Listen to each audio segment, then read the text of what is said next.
Ben, ils en ont bavé aussi avec la résistance là en bas. Et les jeunes le savaient, ils mouftaient rien. Et quand ils voyaient le chien, ils avaient un chien là. Le chien, il s'avançait dans le chemin. Et il prévenait. Alors, d'après comment qu'il aboyait, ils savaient que c'était les Allemands qui venaient, alors ils se sauvaient tous dans la forêt. La guerre, c'est pas beau.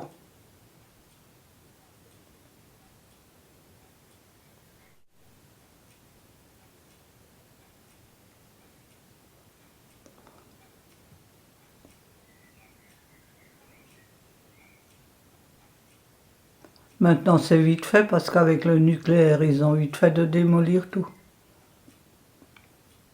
Mais ce qui est dégoûtant, c'est qu'ils ne s'occupent pas si c'est des enfants, des hôpitaux ou n'importe. Tu sais, les Allemands, on critique les Allemands, mais ils ont fait la guerre comme nous, on a fait la guerre. T'as ton chef qui te commande, t'es obligé. Ceux qui n'allaient pas à la guerre, ils se faisaient fusiller.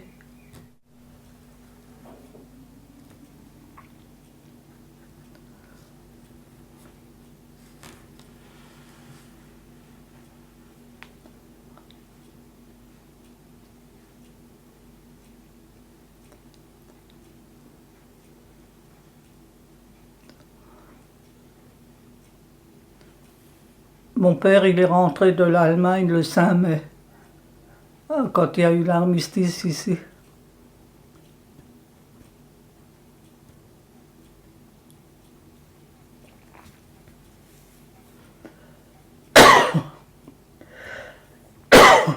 Ah ben, qu'est-ce que c'est que ça? Il est rentré tout de suite. Ils les ont libérés, il est rentré. Pendant la guerre, j'étais en partie à Dijon, et puis à Paris, quoi. Ma marraine est venue me chercher, il a fallu qu'elle se procure un laissez-passer. Parce qu'à Belfort, il y avait la douane. Alors elle est venue, j'étais là en vacances chez la grand-mère. Elle est venue me chercher, et puis elle me disait toujours, faut pas parler.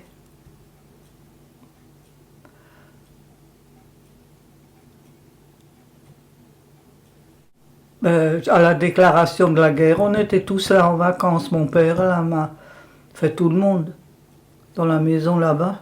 Et puis, quand il y a eu, mon père est parti tout de suite. Et ma mère, enfin sa femme, quoi, Hélène, et la marraine, ils sont partis tout de suite et ils m'ont laissé là chez la grand-mère. Ils ne pensaient pas que ça allait. Parce que les hommes, ils étaient tous appelés quand il y a la déclaration de la guerre. Mais quand tu es jeune, tu t'occupes pas de ça, tu trouves ça marrant. Moi, je me rappelle juste une chose qui faisait très chaud. Quand les Allemands sont arrivés ici à Ranspach.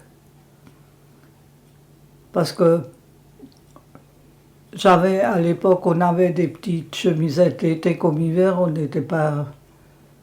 Et j'avais une petite chemisette et j'avais chaud, je voulais l'enlever, cette chemisette.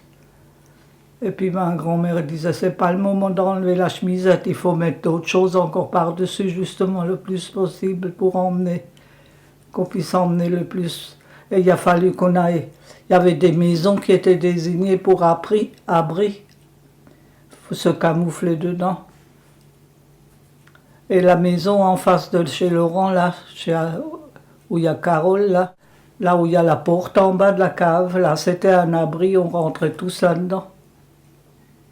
Parce que on ne pouvait pas se mettre dans les caves comme enterrés. Parce qu'il fallait pouvoir sortir tout de suite s'il y avait une bombe ou quelque chose. Mais à l'époque, il n'y avait pas de bombe. Enfin, des obus peut-être, je ne sais pas. Mais nous, les gosses, on trouvait ça marrant. Et je me rappelle, on était sur la cour, tous là-bas. Il y en a qui sont montés là, qui ont dit, les Allemands, ils arrivent le long de la rail de chemin de fer. Alors les vieux, ils avaient tous la pétoche. Nous, les gosses. Pour nous, un Allemand, c'était comme un Français quand tu es jeune. Je sais que après, il fallait, ceux qui avaient de la place chez eux, ils devaient coucher un ou deux Allemands, enfin pour la place que tu avais. Et j'ai encore la photo de cet Allemand. Ma grand-mère avait de la chance, elle est tombée sur un gars bien. Il recevait des colis d'Allemagne, il nous les distribuait toujours. Mais c'était un homme qui a été envoyé à la guerre comme les autres, alors chacun défend sa vie.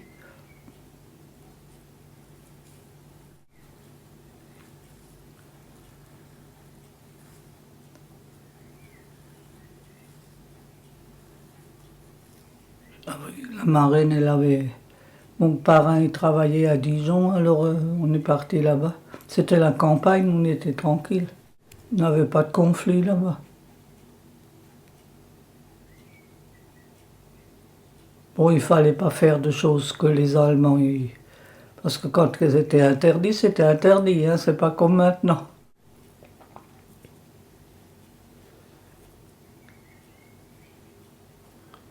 Et même les Allemands qui étaient soldats, ils écoutaient. Même les femmes étaient obligées de partir pendant la guerre. Les jeunes jusqu'à l'âge de... Je ne sais pas à partir de quel âge. Ici, dans les Hitlerjugend, les jeunes allemands, ils disaient les jeunes de Hitler. Parce qu'il y avait les fanatiques et puis il y avait les autres qui suivaient le mouvement, qui étaient obligés.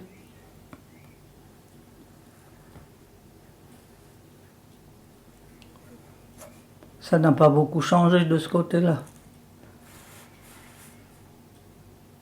Quand on te raconte, là, comme quand ils te racontent l'Arche de Noé, tout ça, c'est rien que des trucs comme ça aussi. C'était des guerres et puis il fallait qu'ils partent ou bien il y avait quelque chose comme ça.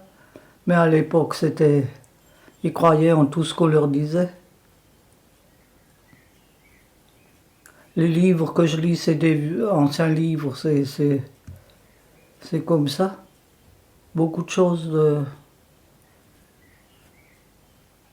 qui croyaient dans le temps qui n'existent plus maintenant. Et comme les adventistes, quand ils passent des fois, qui te prêchent la fin du monde, je dis la fin du monde, elle est pour tous les jours, il y a la fin du monde pour quelqu'un. Si tu...